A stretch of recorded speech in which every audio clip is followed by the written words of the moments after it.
Hola, mi nombre es Chris Bounds. Enseño teología en Indiana Wesleyan University y es mi privilegio y honor tener la oportunidad de guiarle a través de una doctrina cristiana básica. Específicamente en esta primera lección, quiero hablar del material introductorio relacionado con la doctrina cristiana básica. Especialmente lo que hacemos en doctrina cristiana básica es que caminamos a través o escudriñamos todas las creencias cristianas principales, de principio a fin, desde la A hasta la Z. Y bien, lo que usted va a recibir en este curso son todas las doctrinas principales de cristiandad. Y como una parte de nuestra introducción, quiero hablar, más o menos, lo que va a ser el bosquejo para la doctrina cristiana básica. Históricamente en cristiandad, los dos grandes credos de la Iglesia, credo del apóstol y el credo niceno, han sido utilizados como un esbozo para lo que creemos como cristianos. Así es que quiero tomar algunos minutos al comienzo de la clase para pasar a través de los credos apóstol y niceno y ayúdenos a ver cómo es esto. Y de hecho, una visión general a la doctrina cristiana básica. Muchos de ustedes deben estar familiarizados con el credo del apóstol. Muchos de ustedes no deben estar familiarizados en lo absoluto con el símbolo o credo de los apóstoles. Por fuera del Nuevo Testamento, en la Iglesia antigua, el credo del apóstol es probablemente, en cierto modo, la primera declaración que hubo en la Iglesia y que dio otra vez un esbozo de lo que creemos como cristianos. El credo del apóstol dice: creo en Dios, Padre Todopoderoso, Creador del cielo y de la tierra. Creo en Jesucristo, su único Hijo, nuestro Señor, que fue concebido por obra y gracia del Espíritu Santo. Nació de Santa Virgen María. Padeció bajo el poder de Poncio Pilato. Fue crucificado, muerto y sepultado. Descendió a los infiernos. Al tercer día resucitó de entre los muertos. Subió a los cielos y está a la diestra de Dios Padre. Desde allí ha de venir a juzgar a los vivos y a los muertos. Creo en el Espíritu Santo, en la Santa Iglesia Católica, la comunión de los santos, en el perdón de los pecados, la resurrección de los muertos y la vida eterna. Amén. El credo de apóstoles fue primero puesto conjuntamente como un esbozo de lo que creemos como cristianos. Si usted está familiarizado con la historia básica de la Biblia, usted puede encontrar la historia básica de la Biblia en el símbolo de los apóstoles. La historia básica de la Biblia es Dios, creación, caída, redención y consumación. Y usted puede ver esto en el símbolo de los apóstoles. Así es que empieza hablando de Dios y también habla de la creación. Y mientras especialmente no habla de la caída, ciertamente hace referencia a la caída, porque habla de la llegada de Jesucristo con el objeto de la redención. Y luego habla de confirmación.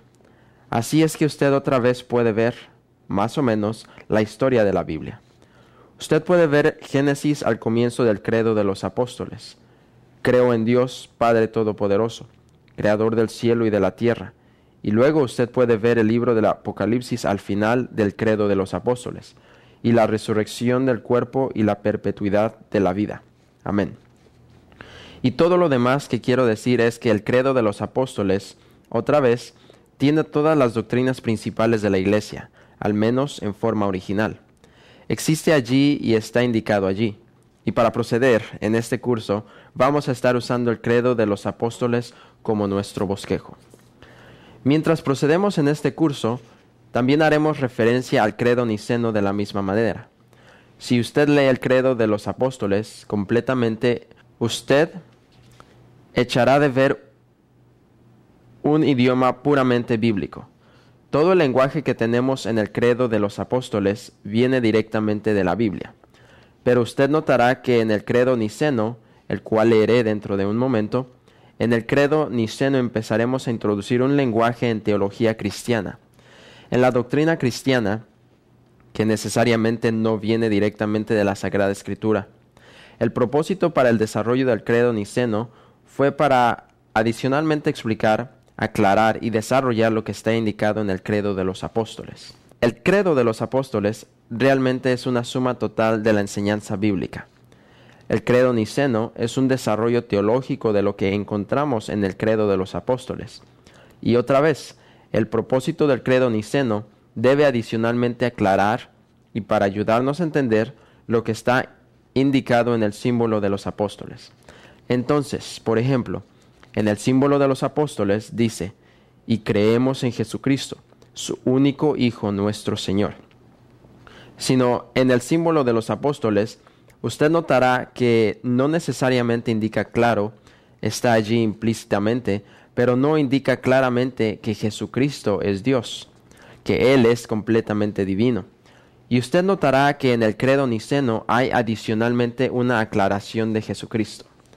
Así, el credo niceno, específicamente con respecto a su declaración cristológica sobre Cristo, dice, y en un Señor Jesucristo, el Hijo de Dios unigénito, engendrado del Padre antes de todos los mundos, Dios de Dios, con poco equipaje de Dios ligero, mismo del mismo Dios, engendrado, no hecho, siendo de una sustancia con el Padre. Todo este lenguaje es para clarificar más, para asegurarse que entendemos que Jesucristo, cuando decimos Él es el único Hijo de Dios nuestro Señor, que Él es el Hijo real de Dios, no simplemente un hijo adoptado, no simplemente un hijo humano, sino Él verdaderamente es Dios mismo, el Hijo de Dios. Y bien, esto quiere decir clarificar. A medida que avanzamos, hablaremos más acerca de eso. Y eche de ver, y en un Señor Jesucristo, el Hijo unigénito de Dios, engendra del Padre antes de todos los mundos, Dios de Dios, la luz de luz, el mismo Dios del mismo Dios, engendrado, no hecho, siendo de uno sustancia con el Padre, de por quien todas las cosas se hicieron, quien para nosotros los hombres y para nuestra salvación, bajo del cielo estaba encarnado por el Espíritu Santo de la Virgen María, y fue hecho un hombre, y fue crucificado también para nosotros bajo Poncio Pilato. Él sufrió y estaba sepultado, y el tercer día Él se levantó otra vez, estando de acuerdo con las sagradas Escrituras, y ascendió por el cielo, y está sentado sobre la mano derecha del Padre. Y Él vendrá otra vez con gloria, para juzgar a ambos, lo rápido, que son los vivos y los muertos, de quien es el reino que no tendrá fin. Y creemos en el Espíritu Santo, el Señor y el donante de la vida, quien proviene del Padre y el Hijo de Dios, quien con el Padre y el Hijo conjuntamente son adorados y glorificados, quien habló por los profetas. Y creemos a una iglesia sagrada, católica y apostólica. Admitimos un bautismo para la remisión de los pecados, y nosotros buscamos la resurrección de los muertos y la vida del mundo para venir. Pero déjeme tomar un momento y leer completamente el credo niceno. Entonces, otra vez usted puede ver que el credo niceno básicamente sigue el esbozo que es dado a nosotros en el símbolo de los apóstoles, y que es más que el desarrollo del símbolo de los apóstoles. Así que todo esto es para decir que el símbolo de los apóstoles y el credo niceno, históricamente en el cristianismo, forma el esbozo de la doctrina cristiana, y es el bosquejo del credo del apóstol y el credo niceno lo que vamos a usar a medida que procedamos en nuestra examinación de doctrina cristiana. Ahora, en esta transparencia que les he dado a ustedes aquí, es realmente en muchas formas un esbozo de la doctrina cristiana básica. Y pueden notar que sigue el esbozo básico que se nos es dado en el credo apóstol y niceno. Ante todo, usted notará la naturaleza trinitaria del credo apóstol y el credo niceno. Se basa en la fórmula bautismal que se nos da en Mateo 28, 19, cuando Jesús comisiona a sus discípulos que vayan y hagan discípulos, y vayan a bautizar en nombre del Padre, Hijo y Espíritu Santo.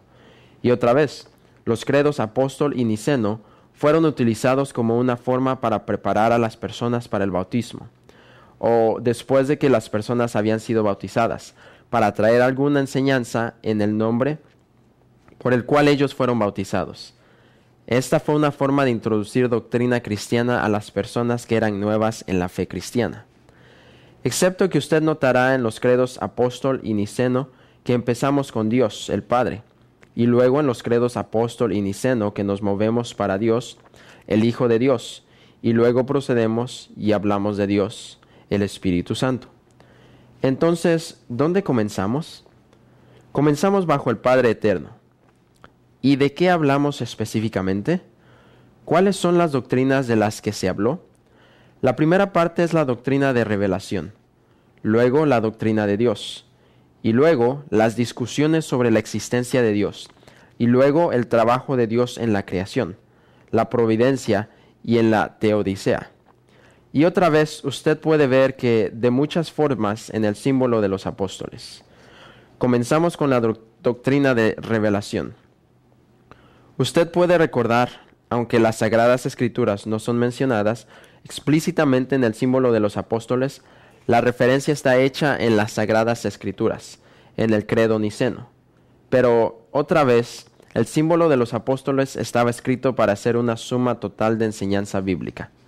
Y bien, lo que forma el fundamento para el símbolo de los apóstoles es la Sagrada Escritura.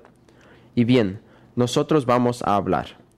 ¿De dónde obtenemos este contenido que es una parte de la doctrina cristiana que encontramos en los credos de apóstol y niceno? Pues bien, lo obtenemos por revelación divina. Y luego hablamos de Dios, el Padre Todopoderoso. Específicamente allí nos detendremos en el símbolo de los apóstoles y hablaremos de lo que es llamado la naturaleza y atributos de Dios. Y bien, hablamos de Dios, lo cual tiene que ver con naturaleza. Hablamos de la Trinidad, haciendo referencia al Padre. Y luego hablamos de atributos de Dios cuando hablamos acerca del Todopoderoso. Y así es que tomaremos tiempo para hablar sobre Padre Eterno Todopoderoso y la naturaleza y atributos de Dios. Creemos en un Dios, el Padre Todopoderoso.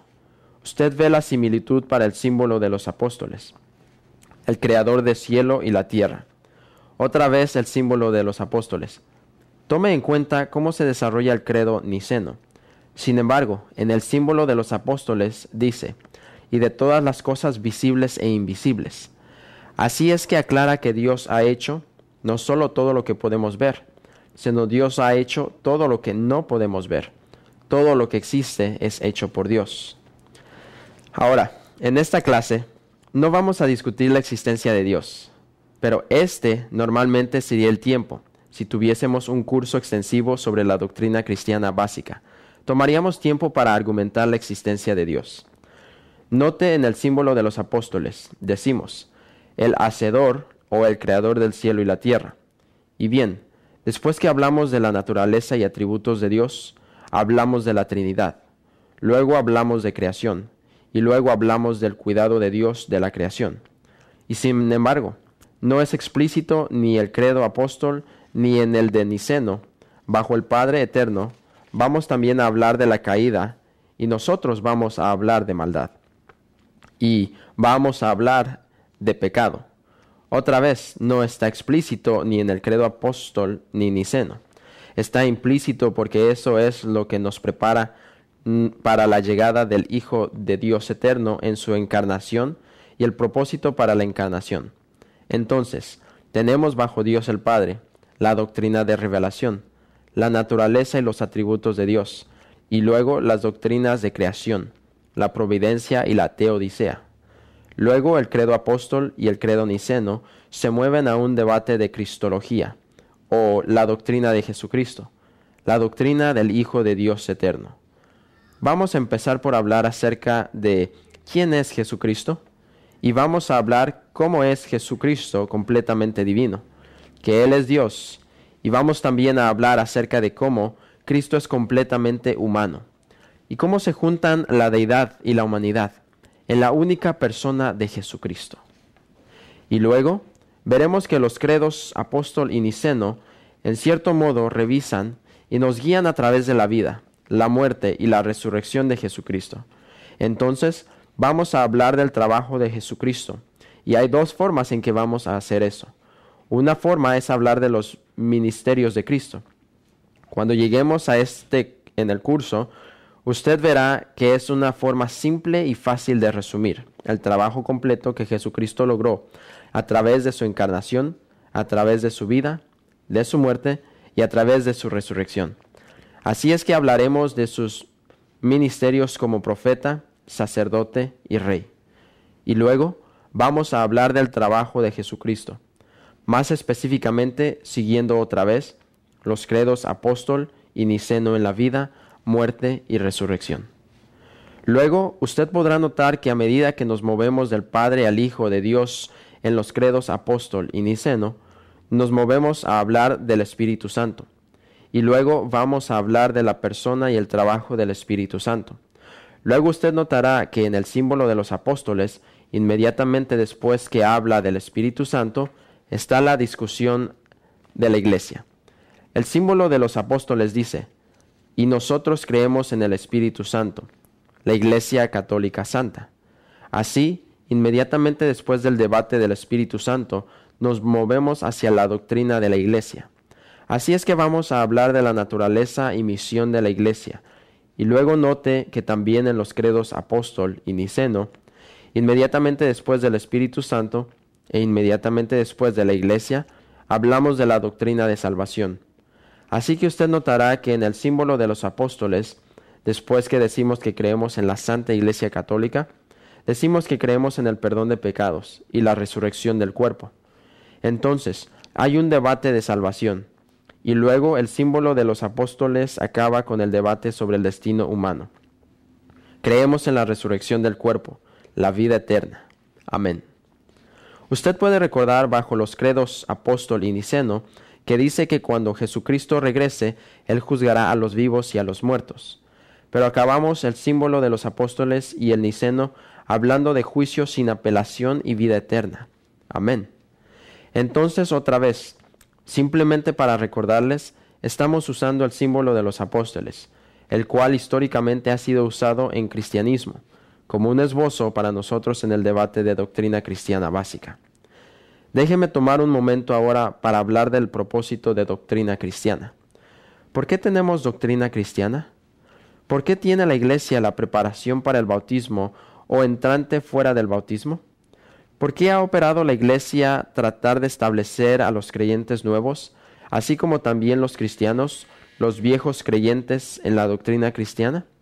Ante todo, necesitamos darnos cuenta de que la doctrina cristiana es un medio primario de la gracia de Dios para transformar nuestras vidas, para hacernos más parecidos a Cristo. La doctrina cristiana es importante porque reconocemos que es un medio de gracia. Ahora, ¿qué queremos decir cuando decimos un medio de gracia? La gracia es una de esas palabras que usamos bastante en la iglesia, pero no gastamos mucho tiempo haciendo un intento para definirla. Es algo que se asume que usted de alguna manera lo adquiere, pero déjeme darle una definición básica de gracia. La gracia es el trabajo inmerecido de Dios. Es Dios trabajando para nosotros. Es Dios trabajando en nosotros y Dios trabajando a través de nosotros. Y así que es el trabajo de Dios en nosotros, para nosotros y a través de nosotros. Y decimos, como cristianos, que somos completamente dependientes en la gracia de Dios. Somos completamente dependientes en Dios, trabajando para nosotros, en nosotros y a través de nosotros. Entonces, si completamente estamos bajo la dependencia de la gracia de Dios, estamos completamente bajo la dependencia de Dios, trabajando para nosotros, en nosotros y a través de nosotros.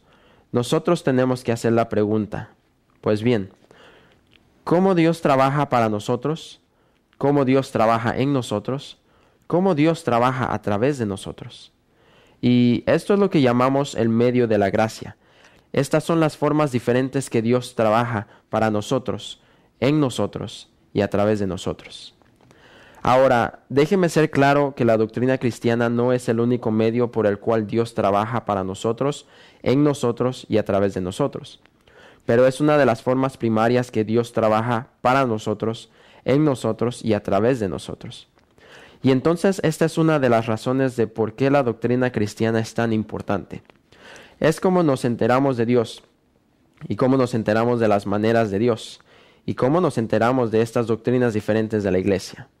El Espíritu Santo las usa para trabajar en nosotros, y para nosotros y a través de nosotros, para así transformarnos más en la imagen de Jesucristo. El segundo propósito de la doctrina cristiana es ponernos en libertad de leer la Biblia y asegurarnos de que no interpretamos mal la Biblia. No sé si usted ha tenido chance de encontrar a las personas que son parte de cultos cristianos. Si usted ha tenido una oportunidad de encontrar a personas que son testigos de Jehová, o usted ha encontrado a las personas que son mormones, excepto todos esos grupos diferentes, la mayor parte de ellos, todos creen que la Biblia es la palabra de Dios. Y muchos de ellos creen que la Biblia es la palabra de Dios inerrante. Pero como leen la Biblia, crean una interpretación extraña de la Biblia.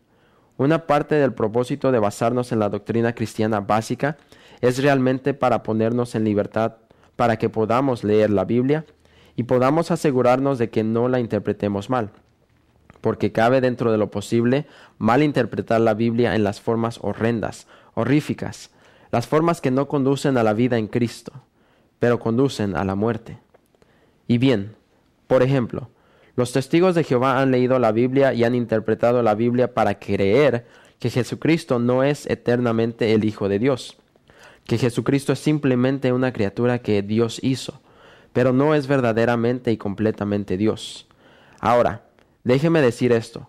Hay ciertamente pasajes en la Biblia, si uno no tiene cuidado en su interpretación de ella, usted podría leer la Biblia y puede ser inducido a creer en lo que, de hecho, los testigos de Jehová enseñan. Y bien, una de las razones por que queremos llevar a las personas a la doctrina cristiana básica es para asegurarles de que no sean conducidos por mal camino y ayudar a equiparlos a poder leer la Biblia y marcar de seguro que no les están llevando la delantera por el mal camino de acuerdo a cómo lean la Biblia.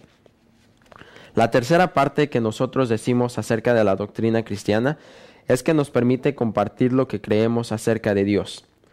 No sé de usted, pero sé de forma regular como un cristiano, como un pastor, como alguien quien hace un montón de enseñanza en la doctrina cristiana básica, tiene oportunidades para entrar en muchas conversaciones diferentes con personas y las muchas personas tienen toda clase de preguntas teológicas. Y cuando uno es basado en la doctrina cristiana básica, ayuda a permitir que una persona pueda expresar lo que de hecho creen acerca de Dios y en lo que creen acerca de las maneras de Dios. Una de las cosas que hice con mis niños anteriormente, y tenemos 2 niños, es que les enseñé el símbolo de los apóstoles y yo también les enseñé el credo niceno. Y les enseñé esto a ellos en una edad muy temprana. Esto les permitió poder indicar concisamente y rápidamente lo que todos nosotros creemos como cristianos. De hecho, si usted fuese a mi hijo hoy y usted le hiciera la pregunta, bien, ¿en qué cree usted como un cristiano? ¿En qué creen los cristianos? Pues bien, creemos en Padre Eterno Todopoderoso, Creador del cielo y la tierra, y en Jesucristo, su único Hijo, nuestro Señor. Y mis 2 hijos comienzan a venir a un lugar donde pueden comenzar a hablar de este tema en las formas más amplias. ¿Qué significa llamar a Dios Padre? ¿Qué quiere decir para nosotros que Dios es todopoderoso? ¿Qué quiere decir para nosotros que Dios es creador del cielo y tierra? Entonces, estas son las 3 razones principales por las que queremos estudiar doctrina cristiana. Otro asunto que quiero hablar, y es el último asunto en la introducción, son los niveles y grados de doctrina cristiana. Es importante que nos adelantemos a que usted tiene por entendido que no toda doctrina cristiana es igualmente importante. Hay algunas doctrinas que son más importantes que otras. Históricamente en el cristianismo, como hablamos de doctrina cristiana, hablamos de dogma, hablamos de doctrina y hablamos de opinión. Ahora, ¿qué queremos decir por estos términos? Ante todo, cuando hablamos de dogma, estas son las doctrinas cristianas más importantes. Estas son las creencias no negociables del cristianismo. Estas creencias son absolutamente necesarias que usted crea en estas para ser un cristiano. Si estas son negadas, si estas son rechazadas, usted cesa de ser un cristiano por simplemente rechazarlas. Entonces, por ejemplo, un par de doctrinas dogmáticas incluirían la resurrección corporal de Jesús, la resurrección corporal de Jesucristo. Es un asunto dogmático porque Pablo pone muy claro en primera carta a los Corintios, capítulo 15, que si Jesucristo no resucitó otra vez de entre los muertos, nuestra fe, nuestra esperanza es vana. Y bien, Si usted va a ser un cristiano, usted tiene que creer en la resurrección corporal de Jesús. Otra evidencia no negociable, un asunto dogmático en cristiandad, es la divinidad completa de Jesucristo. Jesús no fue solamente parcialmente Dios, Jesús fue completamente Dios. Él fue, y lo es, el Hijo de Dios eterno. Entonces, estos se considerarían asuntos dogmáticos. Después está, ¿cuál es la doctrina designada? La doctrina es importante, pero ni cercanamente a la importancia del dogma. Las doctrinas son enseñanzas importantes, pero puede haber una latitud de comprensión. Puede haber diferencias al entenderlas. Entonces, por ejemplo, abundan las personas que discuten e intercambian opiniones y debaten el asunto de seguridad eterna o una vez que se salva, siempre es salvo. Ahora, esta es una enseñanza increíblemente importante en la Sagrada Escritura. Pero los cristianos legítimamente pueden disentir sobre este asunto. Y bien, los dogmas son las creencias no negociables de cristianismo. Entonces hay asuntos doctrinales. Estos son importantes. Tienen ramificaciones para nuestra vida, pero pueden haber diferencias en entenderlas. Le di el ejemplo de seguridad eterna, o una vez sea salvo, siempre será salvo. Y entonces hay asuntos de opinión. Estas son esas doctrinas que, de verdad, no tienen importancia donde uno cae con relación a ellos. Entonces, por ejemplo, usted consideraría si esto viene de Chris Bounds. ¿Cómo una persona se bautizó? La consideraría como un asunto de opinión. Ahora, en nuestra tradición metodista Wesleyan particular, hemos estado dispuestos a bautizar a las personas de cualquier forma que quieran ser bautizadas, y los sumergiremos en agua. Hay una variedad de formas en las cuales una persona puede ser bautizada. Consideraría que ese es un asunto de opinión.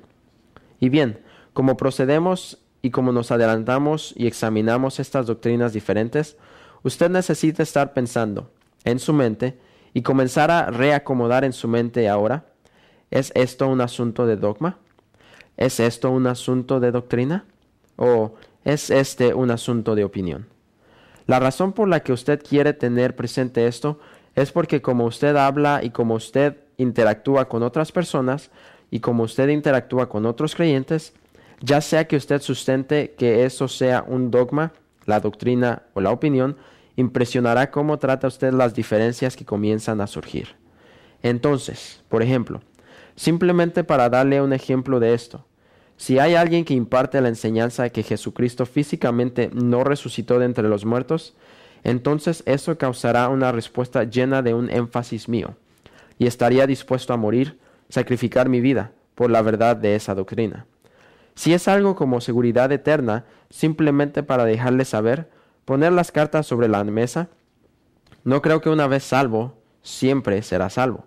No creo en seguridad eterna, pero ciertamente tengo a los buenos hermanos y las hermanas en Cristo que lo creen. Y entonces estoy dispuesto a discutir, bíblicamente y teológicamente, este asunto. Pero hay un sentido en el cual no voy a separarme o dividir con alguien sobre ese asunto particular. Y luego, los asuntos de opinión. Usted probablemente, con asuntos de opinión, no puede causar una respuesta fuerte mía en el debate de esos asuntos. Ciertamente, le dejaré saber mi posición en relación con la de ellos, pero realmente no los veo de suma importancia. Pues bien, como concluimos, oremos al Espíritu Santo. Nosotros le preguntamos al comienzo de este curso que usted nos daría ojos para ver y usted nos daría orejas para oír. Puedes usar este curso para que nos establezcamos más profundamente en la fe cristiana y nos transforme en Cristo Jesús. Pedimos esto en el nombre de Jesucristo nuestro Señor y para la gloria del Padre eterno.